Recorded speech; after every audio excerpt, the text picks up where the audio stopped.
Calle, gracias de Por nuevo. favor, un gusto. Bueno, nosotros hablamos cuando empezó el conflicto y la verdad que habías hecho una evaluación muy interesante de lo que estabas viendo y dijiste, ojo, esto nada que ver con Venezuela y habías explicado lo que era Irán. ¿Qué estás viendo hoy? Es decir, ¿quién ganó en todo esto? ¿Hay ya un vencedor? ¿Esto se termina acá? ¿Cómo sigue? Mira, yo creo que el plan original que pensó Trump, no el Pentágono, Trump, no anduvo, ¿no? La idea de un colapso del régimen, que no le iba a dar el colapso del régimen tiempo a Irán para organizar su principal activo estratégico, que es el Estrecho de Hormuz. Bueno, eso no se dio, pasó una semana, pasó 2 semanas, pasó 3 semanas, Irán perdió decenas de dirigentes religiosos, políticos, militares de primer nivel. Irán se preparó hace mucho tiempo para una guerra campal como esta. Cada funcionario iraní tenía al menos designado 4 sucesores.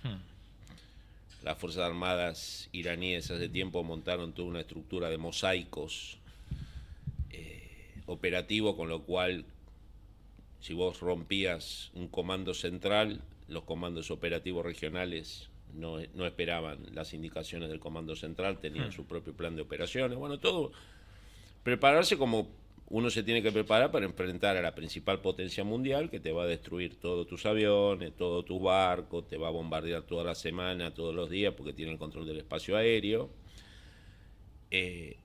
Irán cumplió con ese plan de batalla. Obviamente, al no caer el régimen e Irán desde una posición de inferioridad, pero usando la ventaja geográfica que es Hormuz, teniendo una capacidad de proteger, quizá mucho más que lo esperado por muchos, parte sustancial de sus balísticos, misiles balísticos y drones, de activar a Hezbollah, que se suma a la operación militar Desde el Líbano.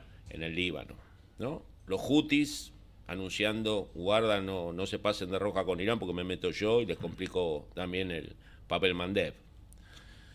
Moviendo todas esas fichas, que es lo que le dio el tiempo, no caer 1 semana, 2 semanas, 3 semanas, 4 semanas, 5 semanas, y un país que está acostumbrado a sanciones económicas desde hace 50 años, a operaciones de inteligencia de todo tipo, de Israel, de Estados Unidos, un país que no vive del bienestar económico hace mucho tiempo, ¿no? Vive en situación de emergencia permanente, busca exportar su petróleo a través de China, a través de acuerdos con la India, ¿no? Hace toda una ingeniería para tratar de evadir todo el control que ejerce Estados Unidos sobre los commodities.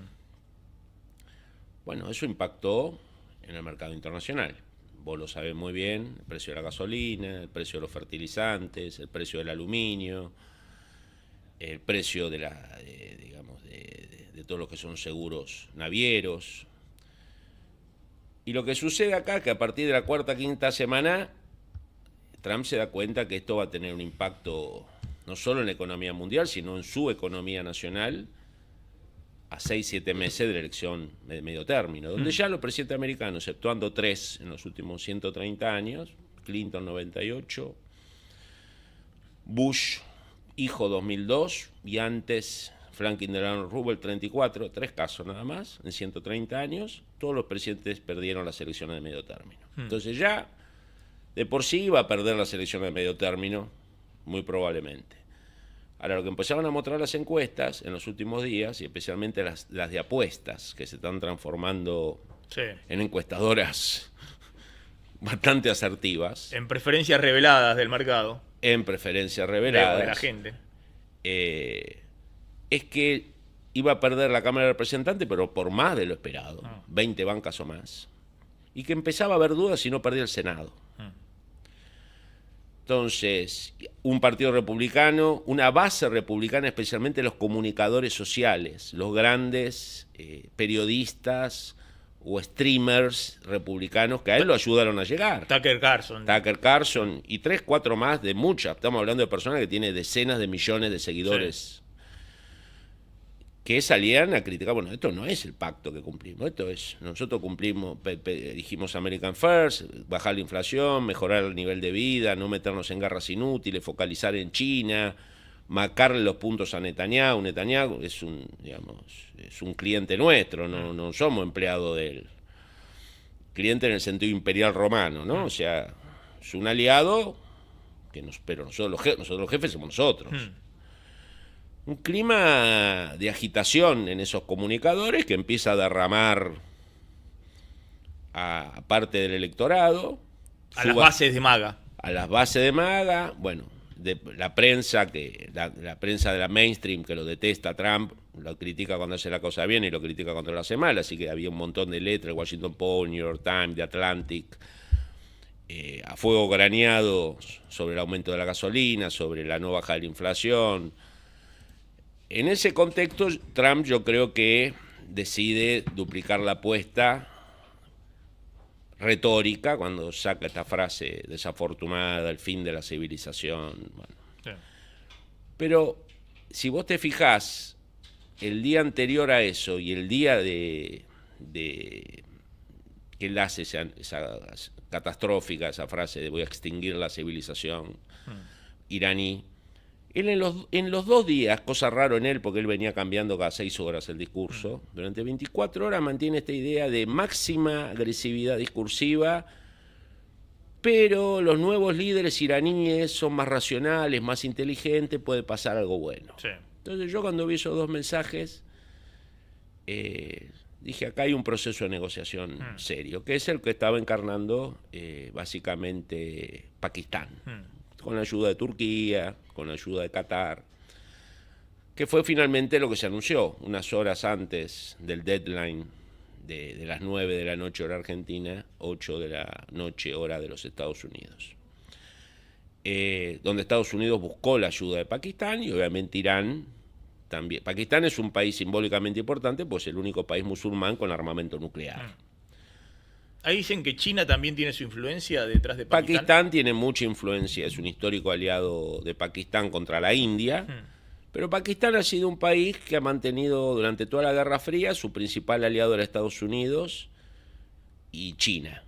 Y después ayudó a Estados Unidos en Afganistán, pero al mismo tiempo fue el que después creó a los talibanes contra Estados Unidos. Bueno, Pakistán es un caso muy particular, pero tiene un inmenso poder militar. Es el país musulmán con poder nuclear, con misiles balísticos, es el único, digamos, ¿no? Y, por lo tanto, tiene como una especie de agregado en el mundo musulmán. Y esa negociación se va a dar mañana, empieza mañana en Islamabad. Yo creo que las decisiones para que Israel no ataque o haga alguna cosa de conejo de la galera que saca Bibi, como cuando atacó las negociaciones de Hamas con Hamas en Qatar el año pasado, donde Trump manda a J.D. Vance. Al vicepresidente. Al vicepresidente que se opuso a esta guerra. ¿No? Un tipo que según fuentes confiables le dijo a Trump, antes de empezar esta guerra el 28 de febrero, yo no estoy de acuerdo, presidente, lo voy a apoyar, pero si vos te fijas... Ahora, ¿cómo sale de esto Trump de alguna manera bien parado? Porque bien no va a salir. Porque hasta ahora se han conocido los 10 puntos que piden los iraníes, que son puntos, control del estrecho de Hormuz, que podamos seguir con el plan nuclear, y es más, dice, y que nos paguen reparaciones de todo lo que destruyeron. Es decir, en general los países que pierden son los que pagan las reparaciones de la guerra, no los que ganan, supuestamente. Mira, ni del listado del ultimátum... Y Trump pide solo que liberen el estrecho de Hormuz, y quiere dar un mensaje de que se desarmó el programa nuclear de Irán. Mira, acá hay 2 documentos que van a quedar bastante como papel mojado. El ultimátum de 15 puntos de Trump de la semana pasada y los 10 puntos iraníes. Sí. Yo creo que los 2 puntos claves que van a definir si es un fracaso o no la negociación, que hay una ventana de 2 semanas, que se inicia este viernes, con Vance liderando el equipo, un Vance que no quería la guerra, y eso Irán lo sabe, un Vance que sabe que las bases MAGA no están contentas con la guerra, un Vance que sabe que Trump no tiene reelección y a él le tocaría ser candidato a presidente. O sea, no, él está cuidando su candidatura de 2 años y medio adelante. Él es el candidato natural, más allá que Rubio también tiene aspiraciones y Trump le ha dado aire a Rubio en los últimos meses para que se sienta en condiciones de desafiar a un vicepresidente que pocas veces pasó en la historia. A Rubio le dio una fácil, que es Venezuela, digamos. A Rubio le dio entregado con un paquete a Maduro. Ahora, Irán es otra cosa, ¿no? Yo creo que Abán le dijo... Yo creo que va a andar bien. Ah. Yo creo que va a andar bien porque las negociaciones andan bien cuando los dos quieren que ande bien. Acá hay un tercero que no quiere que ande bien, que es Israel. Más que Israel es Bibi, Netanyahu. Que ayer trató de sabotear un poco el proceso haciendo un ataque masivo sobre el Líbano, que no lo hizo en el pico de la guerra. O sea, hizo el ataque más furibundo contra el Líbano el primer día de la tregua. ¿No? Si vos tenías todos esos blancos, lo haces antes, no lo haces cuando termina el cese al fuego. Pero ¿qué podría decir Trump de alguna manera para decir? Por eso te digo, yo creo que hay 2 cosas que hay que mirar. Sí. Las 2 cosas claves son que Irán demuestre la voluntad y la capacidad de entregar todo el uranio enriquecido que tiene. Los 480 kilos del 60%, los que tenga enriquecido al 20%, una limpieza total de Irán de uranio enriquecido, con la ayuda y el monitoreo de la Agencia Internacional de Energía Atómica que lidera Rafael Grossi. Y después se verá, hay un matiz de si Irán vuelve a tener derecho de algún nivel de enriquecimiento de uso civil, de 1, 2, 3% de uranio. Estados Unidos dice que no y Irán dice que sí. Eso, a lo mejor hay una ventana que durante un periodo Irán no puede enriquecer ni al 1, 2, 3%, y después sí, eso lo vamos a ver. Pero Irán, para que el acuerdo no fracase, tiene que mostrar la decisiva voluntad de desarmar cualquier sospecha de su uranio enriquecido.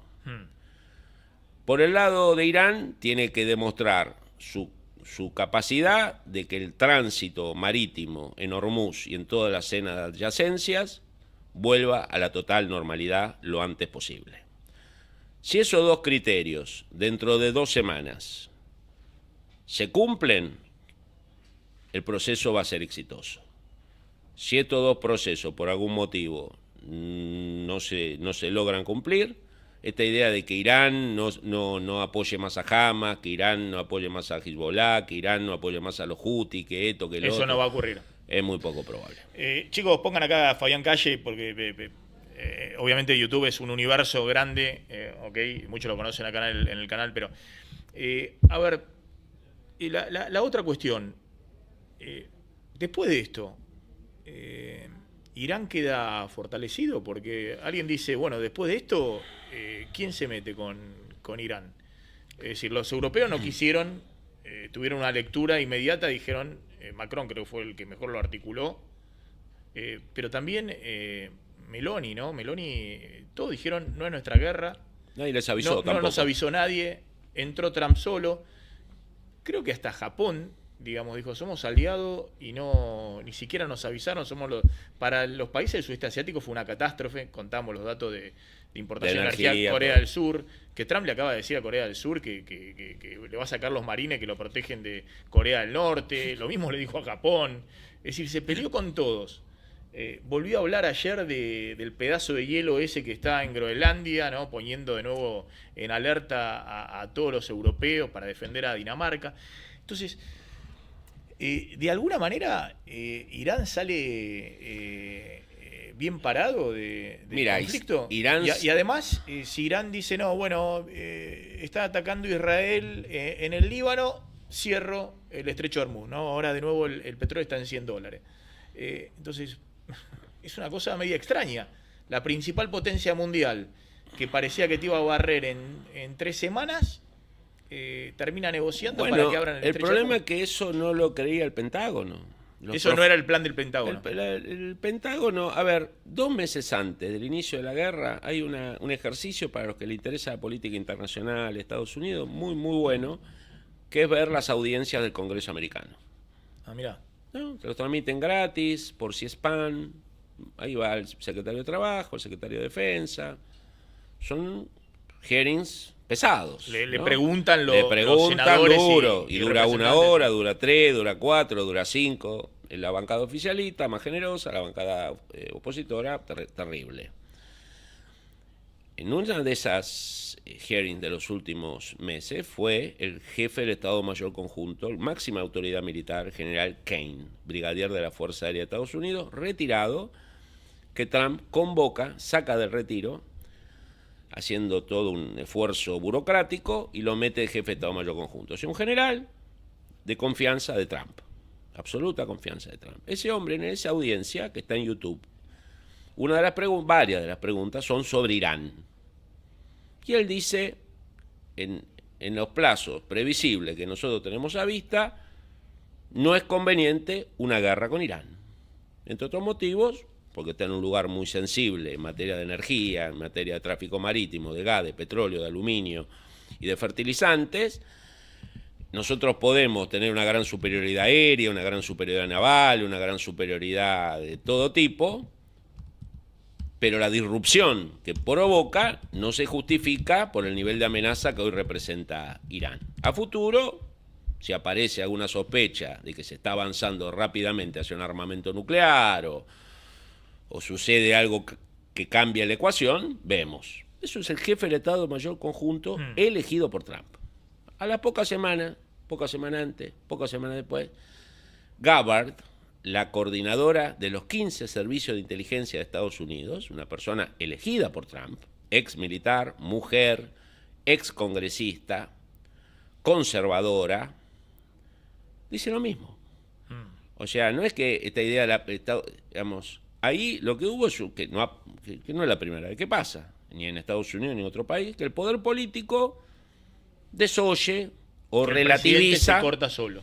Relativiza la opinión de las burocracias especializadas. Puede salir bien, a veces sale bien, en este caso salió mal. ¿Cómo salirán? Bueno, obviamente muy golpeado, ha tenido, creo que entre militares y jerarcas muertos, como mínimo debe tener más de 5.000, 6.000, 8.000 miembros medios altos muertos, su fuerza aérea arrasada, su marina arrasada, su economía obviamente extremadamente golpeada a nivel de puente, de camino, de ruta.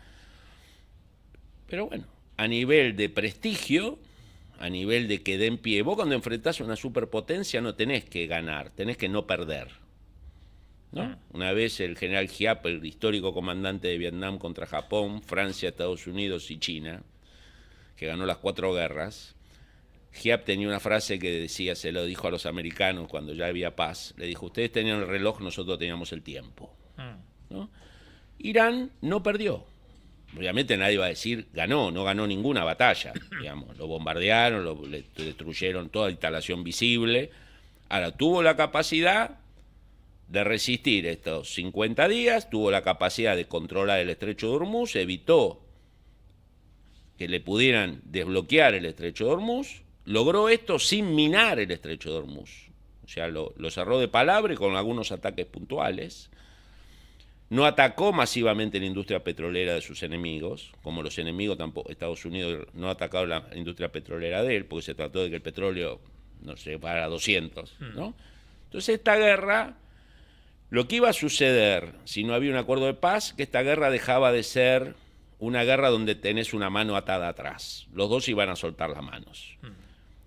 Irán se iba a transformar en algo invivible, lo cual implicaba que se rindiese.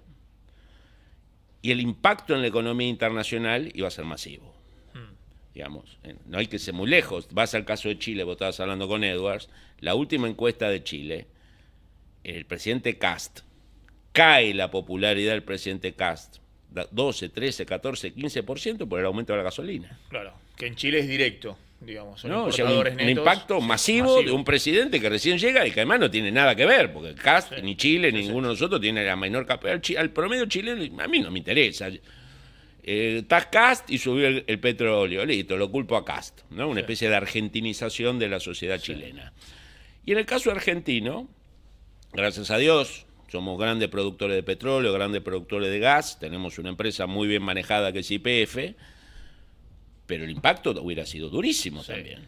Ahora te pregunto respecto a vos ves a Trump si no se llega a un acuerdo en los próximos días en esta negociación, ¿lo ves volviendo a bombardear y siguiendo con el tema de Irán en la tapa de absolutamente todos los medios norteamericanos, todos los medios, a ver, voy a fijarme acá, pero todos los medios obviamente del mundo, la tapa sigue siendo Irán, ¿no? Sí, sí. Sí. Sí. Hacen bien. Sí. ¿Vos lo ves estirando más todavía este conflicto o la gran Trump, que en algún momento pasa de pantalla y se olvida, no habla más del tema y va por otro conflicto, ¿no? Va a otra. Mirá, yo enfoca en Cuba, digamos, que el próximo es Cuba, digamos. No, yo creo que acá hoy tenés un buen avance, que es un Israel que no volvió a atacar el Líbano. Un Trump que acaba de decir que Netanyahu va a mantener bajo perfil. Mira, justo estoy viendo acá la etapa de Financial Times, dice Netanyahu aprueba charlas directas con el Líbano en medio de un cese el fuego, ¿no? Acá hubo un apriete evidentemente muy fuerte de Trump a Israel, Netanyahu. ¿no? Es la etapa, ahí, mostrala ahí, la etapa de... Sí, mostrala. Ahí está. Ese es un muy buen primer paso. En este momento. ¿No? Sí. Porque... Y creo que lo mismo está en New York Times ahora. Sí, también. Lo mismo en la etapa New York Times. Israel acepta conversaciones en el Líbano. Sí, porque Pakistán lo que dijo es o incluimos Líbano y frenar los ataques. O incluimos Líbano o yo me retiro de la negociación. Claro. ¿No? Fue un mensaje claro, porque ayer Estados Unidos jugó con no, Pakistán entendió mal, el Líbano no se incluye. Salió el primer ministro de Pakistán y dijo, miren, yo no entendí nada mal. El acuerdo era el cese al fuego en todos los frentes. Claro, pero ahí le están poniendo las condiciones. Bueno, por eso digo que a Trump le interesa el proceso de paz. Estas 2 semanas, eventualmente se puede postergar un poco, darle un poco más de tiempo a la negociación. Veremos si el gobierno de Trump logra controlar del todo alguna travesura de Bibi. Hay que acordarse que Bibi, el próximo 12 de abril, se reinician los juicios de él por corrupción, que han sido suspendidos. Justamente, primero fueron suspendidos por el ataque de Hamas, después fueron suspendidos por la guerra de los 12 días del año pasado, después fueron suspendidos por esta guerra. O sea, Bibi no tiene ningún interés en que se deje de disparar, digamos, ¿no? La otra pregunta que te hago, ¿no? Vos recordabas, por ahí te escuché, claro, que la guerra en su momento entre Irak e Irán, esto fue... 80-88. Claro, fue previo a que Saddam Hussein se vuelve un enemigo de Estados Unidos. Era aliado de Estados Unidos, claro, de Estados Unidos, de la Unión Soviética, de Francia, de Egipto y de Arabia Saudita. Todos esos países estaban apoyando a Irak contra Irán. La guerra terminó empatada, Irán perdió 500.000 de hombres, más 1 millón de heridos, y la guerra Es terminó empatada. decir, evidentemente Irán tiene una capacidad de resistencia son muy grande. Como dice Kissinger, siempre mirar con atención a los pueblos imperiales. Los turcos, los persas, el Middle West americano, los rusos, los chinos, por algo son pueblos imperiales. A veces ganan, a veces pierden, a veces empatan, pero son pueblos complejos, pueblos que tienen gran capacidad de resistencia. Vos me preguntabas cómo puede terminar. Irán quiere terminar el fuego, lo necesita urgentemente. Trump también lo necesita urgentemente. Y si esto fracasa, no volvemos a la guerra con una mano atada atrás. Volvemos a la batalla campal. O sea, pegamos un salto, pasamos de 100 kilómetros, pasamos de cero, estábamos en 100 kilómetros por hora, bajamos a 0. Ahora, si esto fracasa, pasamos de 0 a 200, o de 0 a 300 kilómetros. Ahora, la pregunta que te hago es... Y ahí agarrarse, ¿no? El mercado internacional, la inflación, los precios, a cruzar los dedos. Ahora, la pregunta que te hago es, después de esto, ¿Irán no tiene más incentivo para buscar la bomba nuclear? En el corto o mediano plazo no. porque después de esto que Trump le dijo, los voy a borrar de la civilización, del mapa, lo bombardeó con todo. Sí, pero ¿sabes qué demostró Entonces Irán? dicen, bueno, ¿Sabés qué demostró? ahora sí que buscamos ¿Sabés qué demostró Irán? que en algún momento... La capacidad de disuasión sin armamento nuclear. O sea, se sentaron a una mesa de negociación. El viernes se sienta a una mesa de negociación porque había una destrucción mutua asegurada. Estados Unidos transformando en invivible Irán, más invivible de lo que ya está. Atacando a diestra y siniestra, sin luz, sin agua, un desastre humanitario a una estructura social de 92 millones de personas, ¿no? Pero bueno, ¿qué pasaba con esos 92? ¿A dónde iban? ¿Qué hacían? No importa. O sí importa, pero no le importaba a la Trump. Ahora, lo que tenía Irán era también una capacidad de destrucción, que era atacar la desalinizadora de la monarquía del Golfo, minar el estrecho de Hormuz, activar a los hutis en Bab el-Mandeb, volar en serio las instalaciones petroleras de Arabia Saudita, de Qatar, y ahí no iba a haber fondos. Es decir, los países que se plantean como la Suiza de Medio Oriente... Bueno, eso ya no son malas Suiza. Ya eso de no creo que nadie centro de inversiones, grandes obras de va a tardar eso infraestructura, en volver, digamos, sí. ¿no? Mis amigos, algunos que el otro día, el año pasado. Dentro del turismo mundial también claro, entrando en la vacación en Dubái, ¿no? Claro. Que empezó a reemplazar el viaje a Miami, Sí. ¿no? Esta idea de una clase media alta, Dubái. Antes Sí. era Miami, ahora Sí. era Dubái. Bueno, colapso del valor de la propiedad, bueno, esas monarquías, y además en esas monarquías va a haber todo un proceso de razonamiento que era, nosotros hicimos los acuerdos de Abraham con Estados Unidos para que Estados Unidos se pudiese retirar en parte tranquilo del Medio Oriente, no totalmente, porque los imperios nunca se retiran de zonas clave, pero retirarse un poco para concentrarse en su enemigo China, y nos dejaban a Israel como protector. Bueno, acá pasó algo, nos llenaron de drones, nos llenaron de misiles, a Irán también. Digo, el principio básico de Israel como protector de las monarquías suní del Golfo aliadas de Estados Unidos, no digo que colapsó, pero entra en un paréntesis. Ahí es muy interesante, ¿no? Porque Irán plantea retiro de Estados Unidos de todas las bases que tiene. Eso es imposible. No va a pasar. Eso es imposible. No va a pasar. No va a pasar. Y Pero, tampoco es poco probable que quede mucho tiempo el tema de la tarifa. claro, pero ahí hay algunos... ¿cómo se llama el líder de Arabia Saudita que es... Sí, el rey, sí. Sí, pero sobre todo el hijo, que es el que... No, ahora gobierna él, ya gobierna el hijo. Gobierna él, que se llama MSM, Sí, las siglas, le dice, sí. las Famoso siglas. porque mandó a matar al periodista, lo Claro, descuartizaron. Claro, y que Giuliano da Empoli en Depredadores lo muestra como alguien terriblemente maquiavélico, Sí. que ha limpiado, ha domesticado a todo el establishment económico de Arabia Saudita y de parte de Medio Oriente, ¿no? Sí. Todos los jeques que andan con los aviones y demás, parece que los reunió una vez ahí, no sé si ¿dónde es? Riad. Riad, la capital. Y claro, los encerró en un hotel 6 estrellas y los empezó a torturar, les hizo, de todo. Les hizo transferir el dinero de un lado al otro, disciplinó a todo, dijo, acá yo gobierno. Sí, Bueno, sí. ese era el gran aliado de Trump en Medio Oriente. De hecho, lo hemos visto en el Salón Oval, Sí. respondiéndole a los periodistas de qué había pasado con el periodista que era... Turco. Turquía. Turquía. Que era corresponsal del...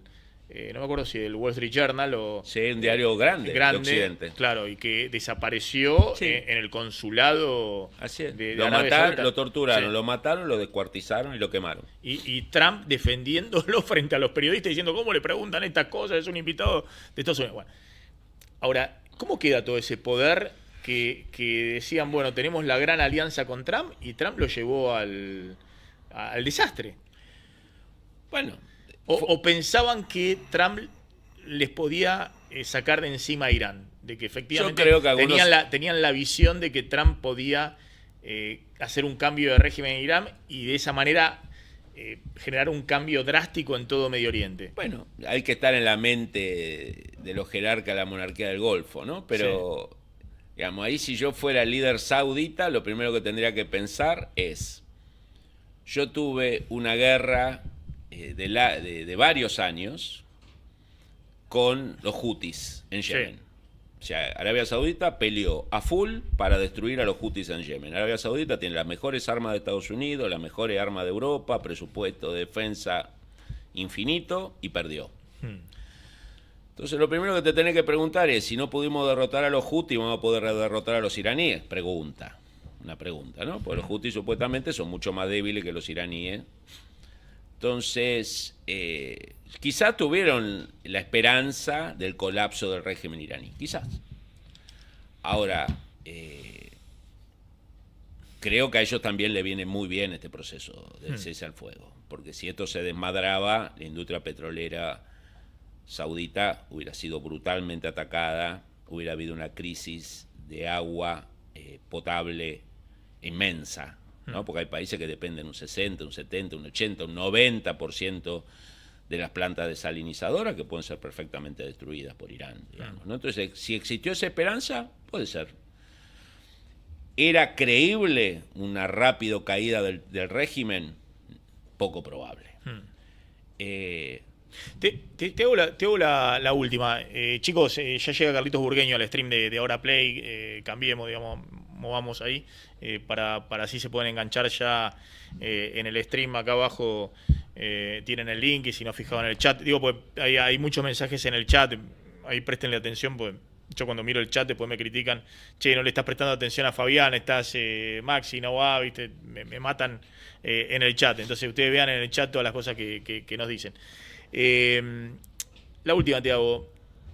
¿Este es el gran error o el mayor error de Trump en sus dos presidencias? Sí, sin duda. El mayor error. Sí.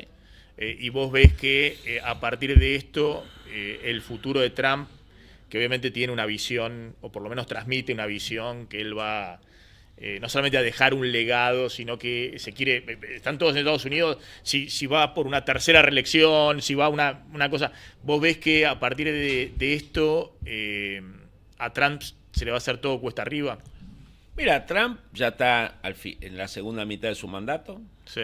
Está entrando a la segunda mitad, no tiene reelección, ni la iba a buscar, que lo soñó puede ser, pero no la va a buscar. Yo creo que va a tener una elección de medio término complicada. Si no pierde el Senado va a ser milagro, puede no perderlo. Los demócratas obviamente están muy envalentonados, que venían de una crisis existencial sin líderes, sin discurso. Hay un partido demócrata que está dejando de lado la agenda woke, se está corriendo un poquito al centro porque ya se habían pasado, parecía que escuchabas a los líderes demócratas, parecía que estaban compitiendo por el centro social de la Facultad de Ciencias Sociales, no por un país, digamos, ¿no? Entonces un escenario donde la competencia presidencial para la próxima campaña queda abierta, sin duda. Ya no es seguro que el hombre indicado por Trump avance triunfal.